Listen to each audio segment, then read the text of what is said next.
Hello students, let's see this question.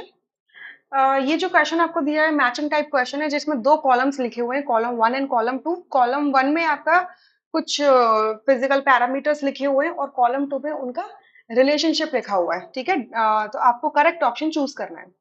पहला जो लिखा हुआ है आर एन, ये आर एन रिप्रेजेंट करता है क्या? एटॉमिक रेडियस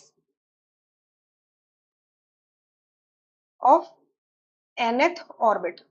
एन लिखा हुआ है ना, तो ये एन क्या रिप्रेजेंट कर रहा है? nth ऑर्बिट का। ठीक है, vn लिखा हुआ है तो इसका मतलब क्या है? Velocity, velocity of. वैसा तो वेलोसिटी किसकी होगी? ऑब्वियसली बात है कि इलेक्ट्रॉन की होगी, और वो इलेक्ट्रॉन कहाँ प्रेजेंट होगा? किसी ऑर्बिट के अंदर होगा। तो velocity of electron in the nth orbit, nth orbit. ठीक है, ई क्या रिप्रेजेंट करता है?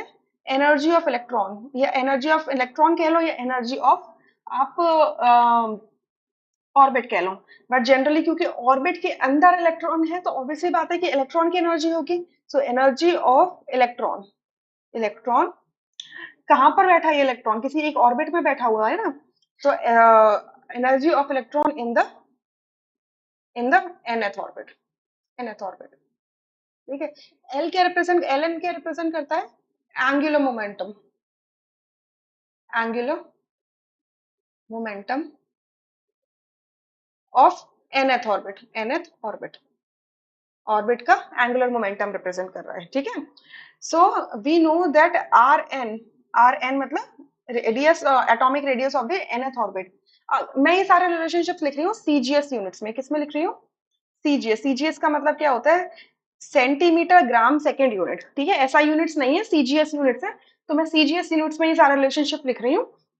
ओके, तो सीजीएस यूनिट्स में आर एन का रिलेशनशिप क्या होता है? That it is N square upon H, N square H square upon 4 pi square M E square Z, M E square Z. अब इसमें से हम जानते हैं कि जो जो वैल्यूज कांस्टेंट है ना, मैं उनको एक साथ लिख देती हूँ। जो वैल्यूज कांस्टेंट है उसको मैं एक साथ लिख देती हूँ, या मैं इस फॉर्मूला को स्टार्टिंग से ही ऐसे लिख देती हूँ कि कांस्टेंट्स एक साथ आ जाएं और वेरिएबल्स एक साथ आ जाएं। तो मैं इसका ऐसे लिख देती हूँ, H square upon 4 pi square M E square. ये वैल्यू तो क्या है? आपकी कांस्टेंट है, और कांस्टेंट से क्या मल्टीप्लाई होगा? आपका N square upon Z, Z. So आप अगर इस कांस्टेंट की वैल्यूज को कांस्टेंट मतलब एक कुछ ना कुछ वैल्यू निकल के आएगी ना, कॉन्क्रीट वैल्यू निकल के आएगी, कुछ ना कुछ नंबर निकल के आएगी। बट आपका जो आर एन है वो डिपेंड किस पे करेगा? सिर्फ N square upon Z square पे डिपेंड करेगा। यहाँ पर सारे जो वेरिएबल्स, जो टर्म सिंबल्स लिखे हुए हैं ना, जो सिंबल्स लिखे हुए उनका अपना खुद का एग्जैक्ट मीनिंग है।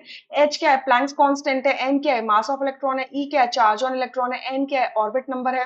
जेड क्या है? एटॉमिक नंबर है। जिस भी इलेक्ट्रॉन को आप ले रहे हो तो वो किसी ना किसी एटम का पार्ट होगा ना। तो उस एटम के न्यूक्लियस में कितने प्रोटॉन्स बैठे हैं आपको वो भी पता करना चाहिए। ठीक है, so basically R N is directly related to क्या? किससे रिलेटेड है? N square upon Z square से, क्योंकि जो ब्रैकेट के अंदर प्रेजेंट है वो तो क्या है? कांस्टेंट है, right. Similarly V N, velocity. अब सीजीएस यूनिट्स में वेलोसिटी इसकी क्या हो जाती है? अगेन कॉन्स्टेंट्स मैं पहले लिख देती हूँ। सो कॉन्स्टेंट्स पहले लिख दूंगी तो ये आ जाएगा 2 पाई ई स्क्वायर अपॉन एच। ये क्या है? कांस्टेंट है सारा। और जो वेरिएबल पार्ट है वो क्या है? z upon N, z upon N. Clear? So ये वेरिएबल पार्ट है। यहाँ पे अगेन सारे सिंबल्स के मीनिंग में आपको ऑलरेडी समझा चुकी हूँ। ई एन, ये सारे जो रिलेशन है मैं सीजीएस यूनिट्स में लिख रही हूँ, ध्यान रखना। ये मत कहना कि ये वैल्यूज डिफरेंट कैसे आ रही हैं, आपने कुछ फॉर्मूला और पढ़ा हो। ये सारे किसमें? मैंने सीजीएस यूनिट्स में लिखे हुए हैं। ठीक है, E N, E N energy. Energy को अगर मैं सीजीएस यूनिट्स में लिखती हूँ तो ये आ जाता है हमारा H square upon 4 pi square M E square, 4 pi square M E square. ठीक है, और मल्टीप्लाई होता है किससे? N square, N square upon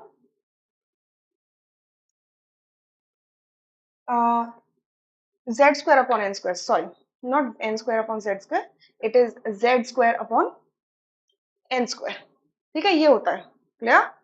so again सबके अपने सिंपल सिंबल्स सेम है। अच्छा, एल एन, एल एन क्या होता है? Angular momentum. And angular momentum हो जाता है H upon 2 pi into N. Clear? तो यहाँ पर n वेरी करेगा, राइट? सो ये सारी क्या है आपकी ये कंप्लीट फॉर्मूलाज है, ये कंप्लीट फॉर्मूलाज है सीजीएस यूनिट्स के अंदर। सो आपका जो सीजीएस यूनिट्स के अंदर ये फॉर्मूला अगर मैंने लिखे हैं, तो आपका ये जो वैल्यू निकल के आएगी, आप डिपेंड करता है कि आप ये जो क्या कहते हैं, आप इनके अंदर यूनिट्स क्या क्या यूनिट्स आप क्या लेके चल रहे हो, ठीक है? यूनिट्स आपके सीजीएस लेके चल रहे हो तो ऑब्वियसली बात है कि आप सीजीएस यूनिट्स की ही वैल्यू डालोगे तो वही आपका निकल के आएगा। क्लियर? राइट? तो ये आपकी एनर्जी आ जाएगी किसमें? अर्ग में, ठीक है? अर्ग पर एटम में आएगी, क्योंकि कि आप एक एटम के लिए लेके चल रहे हो, ठीक है? अर्ग पर एटम में आएगी। वेलोसिटी, वेलोसिटी आपकी किस में आएगी? अगर आप इसको सीजीएस में रखना चाहते हो तो सीजीएस में रख के ये वेलोसिटी आपकी आ जाएगी सेंटीमीटर्स पर सेकेंड में, सेंटीमीटर पर सेकेंड में। रेडियस आएगा आपका एंगस्ट्रॉम में, ठीक है? और एंगुलर मोमेंटम देखो ये टोटली एच पे डिपेंड करती है। एच की वैल्यू क्या होती है? एच की यूनिट क्या होती है? जूल। जो एच की जो यूनिट होती है वो क्या होती है? जूल सेकेंड होती है, ठीक है? अब जूल क्या ऐसा यूनिट है, यानी कि ये किस में आएगा? अर्ग सेकेंड्स में आएगी, ठीक है? तो मैं सीजीएस यूनिट लेके चल रही हूँ, it's not a big deal, बहुत बड़ी चीज नहीं है। कन्वर्जन फैक्टर सबको पता है that 1 angstrom is equals to 10⁻⁻10 metres होता है। 1 centimetre is equals to 10⁻⁻2 metres होता है, ठीक है? 1 अर्ग इज इक्वल्स टू 10⁻⁻7 जूल होता है, ठीक है? तो आप कन्वर्जन फैक्टर इस तरीके से कर सकते हैं, it's not a big deal. तो यहाँ पे जो कांस्टेंट्स हैं, जो ब्रैकेट्स के अंदर कांस्टेंट वैल्यू आ रही है, वो कॉलम 2 के अंदर मेंशन नहीं करी है, क्योंकि उन्हें भी पता है कि वो वैल्यू कांस्टेंट आएगी, तो आप एन की वैल्यू चेंज करते जाओगे तो सिर्फ आपका जो हाईलाइटेड पोर्शन है वो चेंज करना है आपको, ठीक है? सो आप क्या देख रहे हो कि R N is related to N square upon Z, यानी कि ए का क्या हो जाएगा? क्यू। ये नहीं हो सकता, ए का क्यू आ गया। बी का क्या हो जाएगा आपका? जेड अपॉन एन, मतलब बी एन क्या है? जेड एन से, जेड अपॉन एन से रिलेटेड है, यानी कि बी का ऑप्शन होगा पी, ठीक है? बी का पी होगा। सी के लिए क्या आ जाएगा? सी में एनर्जी लिखिए, energy is related to Z square upon N square, यानी कि सी का आएगा आर, एंड डी का हो जाएगा आपका एस, यानी कि आपका फर्स्ट ऑप्शन करेक्ट होगा, बाकी सारे ऑप्शंस इनकरेक्ट हो जाएंगे, ठीक है? अब अगर आप एनसीईआरटी रेफर करोगे ना 11th क्लास की फर्स्ट पार्ट, आपको ये सारे फॉर्मूलाज मिल जाएंगे, बट ये सारे फॉर्मूलाज जो है ना किसी एक पेज पर मेंशन्ड नहीं है, ये बहुत सारे डिफरेंट डिफरेंट पेजेस पे मेंशन्ड है, ठीक है? और आप ये वैल्यूज जो अगर आप एनसीईआरटी में देखोगे तो वो जूल्स में भी मेंशन्ड है, मतलब एसआई यूनिट्स में भी मेंशन्ड है, बट अगर आपको देखनी है और पूरी पूरी वैल्यूज आपको पूरी मिलेंगी भी नहीं, ऐसा नहीं है कि बहुत डिटेल्स में ये फॉर्मूला मिल जाएंगे एनसीईआरटी में, बट आपको अगर रेफरेंस चाहिए, जैसे अगर आपको एंगुलर मोमेंटम देखना है तो पेज नंबर 45 में देख सकते हो जाके, ठीक है? पेज नंबर 45 में आप एंगुलर मोमेंटम का फॉर्मूला देख सकते हो, वहां पर लिखा हुआ है।